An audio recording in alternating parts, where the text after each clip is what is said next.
There is a lot to do in Athens to keep yourself entertained. Athens has been a very popular tourist attraction since the 18th century. Some of the main attractions are all of the ancient ruins. One of the most interesting structures in Athens, as well as one of the main attractions, is the Parthenon.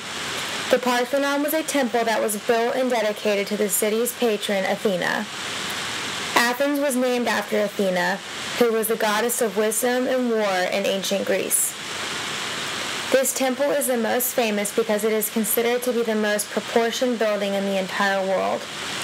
It stayed in decent condition until the mid-17th century when it was badly damaged. Another thing that tourists like to do when visiting Athens is to go to all of the museums that contain many of the ancient artifacts. Athens is home to many famous playwrights and philosophers, including Euripides, Sophocles, Plato, Socrates, and Zeno. There are year-round theater scenes in the city and plays by some of the ancient as well as modern Greeks, and those are produced.